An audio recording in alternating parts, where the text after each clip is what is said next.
I believe the environment tells you exactly where we are. Kamiti Maximum Prison Center. One of the reforms that has been happening in the prisons is the introduction of remote parenting day. Mr. Maweu invited us to participate in this time's parenting day, and it is already getting exciting with the prisoners staging exciting and excellent performances.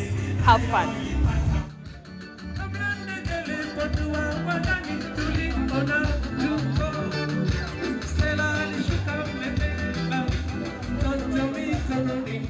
Na jamii ambayo walikuja kutembelea wafungwa. Itakuwa kitu ya maana sana.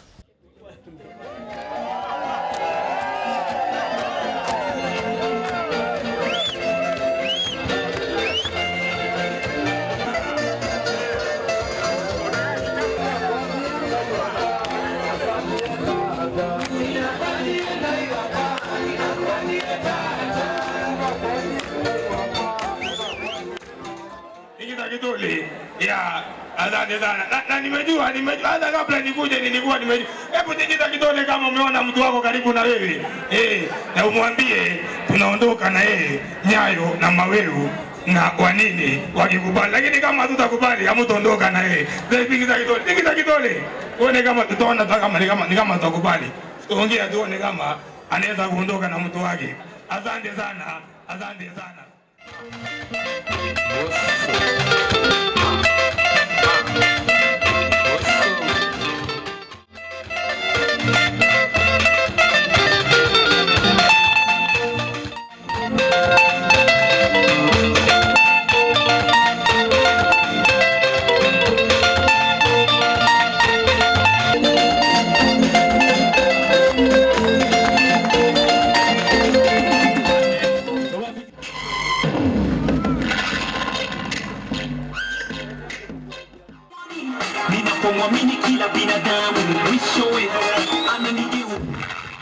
So far, we have so many reforms which are undertaking in the prison department, and here in Kamiti, we have had prisoners receiving their relatives. We have had areas like prisoners given opportunity to interact with other media services which were not there during the earlier times.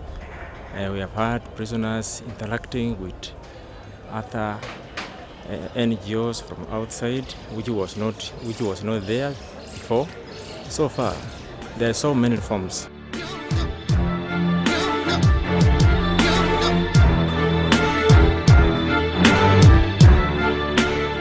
We are going to spend the day with one Mr. Maweu, the officer in charge, Kamiti Maximum Prisons. Welcome so much. Thank you. How was your morning? My morning was good. Yes. You don't have to be gloomy. You don't have to be worried. You just tackle issues as they come. And because we are operating as a team here, you find that the team makes the work tick. It makes everything good, it makes everything beautiful, and we conquer the challenges. And how do you handle that? I say that this is a big team. Of course, we have got more than 3,000 prisoners here who are in prison for longer periods. We also have got about 800 members of staff. And we also have got the law we follow. We have got the procedures which are laid down. So you find that once you follow the procedures which are laid down, you follow the law and you instruct your team on how to handle issues. Then you find I just stay and be the person directing the operations. Yeah, and I actually experienced the other time that we heard that these people actually love you so much, especially when you were dancing like this and they were like, oh! I like how you do it.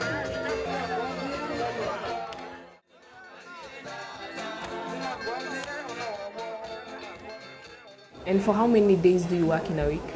In a week we work for 5 days from Monday to Friday.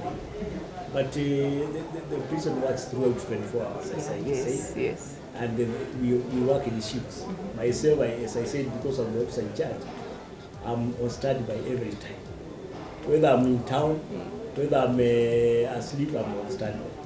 But then there are various shifts which work. There is the night shift, there is the early shift, and there is the late shift. There is also the main shift. So these shifts work throughout, even during weekends, at night, they have to work. Yeah. And they have got their own now mini supervisors. Every group has got its own supervisors who are under me. So you find that our work is 7 days a week. Yeah. That's what we do. Wow. But of course now we have got scheduled times for people to rest. And that is why you find that you are not overloaded. Sure. Although our working time is even longer than other people in the public service. Yes. Would you briefly explain to us, how you came out to this position? You must be very, very strong and courageous. It started work way back in December 1982 when I was employed in the prison service. I'm now about 30 years in the prison service. I was employed as a cadet officer. That was after finishing my A-levels. Then I have risen through the ranks up to this place. Now I'm an assistant commissioner of prisons. I've worked in various departments in the prison section. I've been a duty officer, I've been a courts officer, I've been a deputy officer in charge, and I've been now officer in charge of various stations. Up to this now, which I think is now the climax of my being officer in charge. Yeah, I feel God has been with me all through, and I feel that I'm doing that. Wow, I admire you. Yeah, still I'm ready for the challenges which could be coming. When you talk of challenges, could you just mention to us some of the challenges that you have faced as you went up and up and up? Some people really don't like your style of administration. Others do like your style of administration. And we work with inmates. These are people who are incarcerated for long periods. And nobody really wants to be in the prison. Yeah, you like your freedom. So you find that you have to get this challenge from these people because sometimes they become not really, kind of forthright because of this kind of incarceration. So you have to get these challenges and you have to tackle these challenges, you have to talk to them. You have also to get challenges from members of staff who really sometimes are overworked. Sometimes there is no transport system, which is somebody goes to the court and they delay there. They will ask you why you are allowing them to stay there for that long, and you have to explain to them that it is because of lack of transport. All these issues, you get challenges. You also get challenges because you are there even during the weekend. You are supposed to visit the prison once a day or twice to see what's happening. You really are not yourself. You cannot just try to think, now it's a weekend, let me go to Mombasa and feel good. You have to seek permission. Permission might not be forthcoming because of the situation with the station. So you find that you really are not that free because of the nature of the station. You explained before how you are able to work under even in your position, but from a personal level, you say sometimes you can't be yourself. But what has given you the strength to wake up every day up to this time? You have to develop a liking of the work. So you like the work, as you start liking the work, you also motivate members of staff, you motivate inmates, and you find everybody becomes happy, and you find the environment of working becomes very, very, very nice. Wow, that is a very interesting story, actually inspiring. We can't wait to find out the truth, how he spends the day, how he relates with the inmates, how he relates with the staff. And this is what we are going to do from now. You ready? Yes, thank you so much. Mia will be going down to the industry where the inmates are working, and he is encouraging them not as in to participate in different industry, from the carpentry to other works. Actually, I don't want to tell you all the history because I want you to find out for yourself.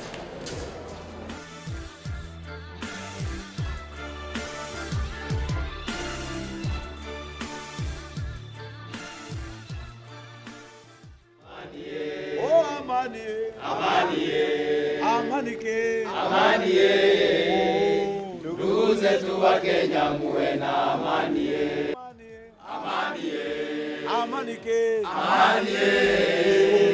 Ndugu zetu wa Kenya muwe na amani. Misikitini, Amani. makanisani, Amani. Ndugu zetu wa Kenya muwe na amani. mipaka zetu, Amani. Kenya katikati, Amani. amani ya Mungu. Ndugu zetu wa Kenya muwe na amani. Oh, amani. Nayo furaha kwa wafungwa na serikali kwa kazi njema mnayoifanya. Sauti hii ninayoipasa sio kilio, inayo furaha. Roho Mtakatifu kwa ujuzi na ufundi uliotujalia gerezani Kamiti, asante. Asante Mungu Baba, Mungu Mwana na Roho Mtakatifu kwa ujuzi na ufundi uliotujalia gerezani Kamiti, asante. Viti vyote vinavyokaliwa kwa Ikulu, viti vyote vinavyokaliwa kwa bunge, viti vyote vinavyokaliwa na magavana, viti vyote vinavyokaliwa kotini. Asante Mungu Baba, Mungu Mwana na Roho Mtakatifu kwa ujuzi na ufundi uliotujalia gereza. Where do you find such beautiful and melodious voices apart from Kamiti? They are going actually to the showground where they are going to perform for the attendees. I wish we can just have a clip of that because I believe they are going to. I've experienced their voices, the instruments and the smiles in their faces. You can't believe that. And thanks to Mr. Mawel. Everything here is not done by any visitor. They do it themselves, the inmates. Look, very beautiful, very well arranged. Wow, you can't believe this. Actually, you can even call some of them to do this in your home, right? Never mind, when I get my home, they're going to do this for you, and I know you're going to facilitate that. Thank you so much. This is so beautiful. People on there, wow.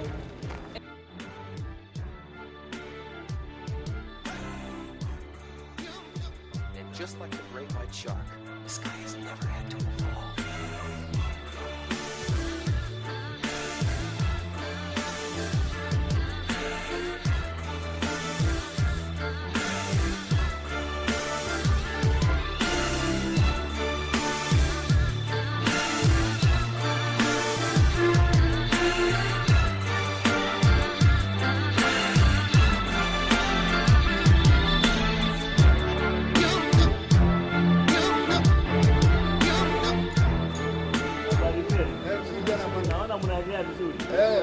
Kazi iko sawa.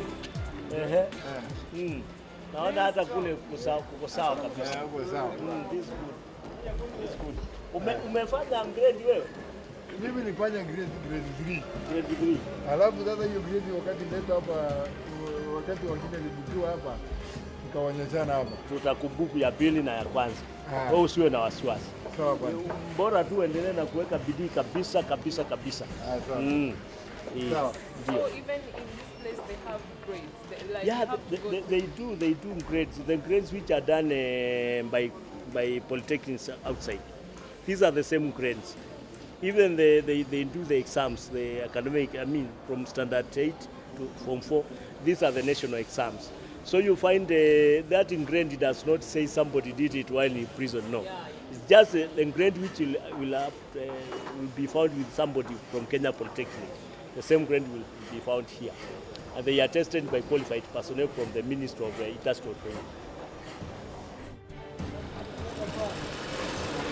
And who would ever have thought in our own dreams that prison reforms would make this place look so, what can I even say this? Even the fact that they are making their own uniforms, that means you're saving a lot. A lot of money, yes. When we use them to make their own uniforms, they also become motivated because they now, okay, we have given them the design, they make it for themselves and they are happy. And this is, as I said, they make for us and they make for themselves. And even for other people from outside who come and want some special kind of dresses, they make here. They know everything about tailoring and dressmaking. And we really feel good about it. We encourage them and we hope this will make a difference when they are released from the prison. As he keeps on saying, it all matters that whatever they are doing right here is going to make a difference once they go outside back to the community. Not to go idle, not to go to start crimes again, but to go and do something constructive to the country and to our economy. Niko na miaka 18 sasa, lakini nilikuwa katika kifungo cha condemn, alafu nikawa nimeletwa kifungo cha maisha. Nimefanya grade 1 dressmaking, nimefanya grade 1 tailoring, nimefanya grade 1 upholstery. Sasa natarajia ikiwa kwa mapenzi ya Mungu naweza enda raia, naweza kusaidika kwa upande hiyo. So unasikia umesema umeokoka, Yesu ni Bwana. Yes. Uliokokea hapo au ulikuja kama umeokoka? Niliokoka nikiwa Romande, nilishukua 94, alafu 95 nikaokoka. Nini nilikufanya uokoke? Niliangalia hali yangu vile iko na nikaona kwamba nilikosea Mwenyezi Mungu. Nikaona hakuna lingine, nikirudia Mwenyezi Mungu ili nisamehewe. Nipate msamaha kwa Mwenyezi Mungu na pia kwa wanadamu. Wow, this is very wonderful that even people here, they come, they don't only get skills in tailoring and in the metalwork, but they also get to change their behaviors, to change their lives and to receive Christ in their lives. And they say that they feel that they are sorry to God, they are sorry to the community, and they are ready to make a change. Yeah, this is a big responsibility, and it makes you really focus a lot in your life. It makes your managerial skills in private life better and far. You learn how to behave so that you can show best behavior to these people. You learn how to be controlled so that you can control these people. You learn how to control your temper. You learn how to really be in control. And this one assists you even in your self-life, because once you're outside, the atmosphere of work, you really are conscious of the responsibilities bestowed upon you. You don't have to misbehave anywhere. You know, for example, if I were to go misbehaving somewhere, and they say this is the officer in charge of Kamiti prison misbehaving, that would be really even ashaming the government. So you really learn to have that self-image, self-control, and that managerial skills whereby you can even in your own life, you know how to manage yourself, you know how to manage your family, you know how to manage your friends, you know how to interact in a controlled manner. It has really made me really become more complete in my life than before. They know my work is demands a lot. They appreciate my work and they understand me. So they really much encourage me. Sometimes when I really am feeling down, they encourage me and they say, yeah, another day is coming, I have to be prepared for it. And I feel they are really encouraging me. They understand me, they understand my work also. Yeah. One thing I'd like to advise the youth, they should be law-abiding, and they should take even examples from their parents. And they would also advise their parents to listen to their youth, to find out their problems, so that they are going together it has to be a managerial unit. The family has to be a managerial unit. The youth should also have self-control. They should be law-abiding. They should be very much focused in their education, because being a young person is like having all the potential unused. You have all the potential. You can become anything. You can become a good leader. You can become even a big politician. You can also become a criminal. You can end up even in jail. So you have to now to define your future as a youth. Define your future. And when you define your future, you will be that person you want to be. If you want to be a leader, if you want to be somebody educated, if you want to be somebody in society, you will be. But if you want to end up in a prison, you will, because it is easier to make to make an offense. Another person, I would advise them to be in self-control always. We have seen people landing in prison because of just a mere quarrel. Somebody goes to the bar to take a beer somewhere and they start arguing and they end up fighting. I would also like to say that men should respect women in this country. The Constitution is protecting women, and I've seen a lot of men coming to the prison because of sexual related offenses. It is very important that people know what the law says. It's not good to be imprisoned for life in prison because of sexually harassing a woman. It is not good. It's not fair. So they should learn. They should learn to respect. They should learn to be have self-control, and all these things, because we don't want people to come to prison because of ignorance. Yeah, the society should know that anybody can come to the prison. I've seen some even big men coming to the prison, even priests, pastors coming to the prison because of something very simple. So whatever you do, you should be conscious and you ask yourself whether the law allows what you are doing. If they were not for me, Kamiti would not be the way it is. They behave well, they reason very well, they adhere to what I tell them, and they respect members of staff. Kamiti now is a good prison. Whoever says Kamiti is a bad prison, that person has never come to Kamiti. Yeah. I would not like to discuss more about Kamiti before, because there were authors like me who were here. They did their best. But I would like to say that it is not the way I found it. I found Kamiti with very arrogant prisoners, with the people who never even used to listen. They were shouting, but eventually as we talked and I told them what I believe, they started listening, they started behaving, and that's why now we started so many programs after it became calm. You cannot start programs in chaos. So I told them that it was for their benefit that they calm down, because they are in prison for a long time. I told them they should know that now prison is like their home. If, for example, somebody is going to stay here for 20 years, why should he make the situation worse for himself? Because you cannot behave badly and you are released because of that. No, you will be punished. So why can't they behave well, so that eventually they feel like they are in their home, and they are rehabilitated, so that eventually they go home. And they agreed with me, and now this is one of the best stations to work in. Viewer, thank you so much for staying with us, and it has been a very inspiring day spending with Mr. Maweu in the prisons as he took us through the different industrial areas that they work on. And last time we spent with a police officer and we saw the reforms that are happening in the police side, and today we saw the reforms that has already and are continuing to be implemented in the prisons. And it is a better place, not a place to come and get punishment, but a place to come and get corrected and to become rehabilitated before you get back to the community. And remember, anyone can come to the prisons. You can't be caught in any situation that will bring you here. Just remember, whenever you're free, use your freedom in the right way.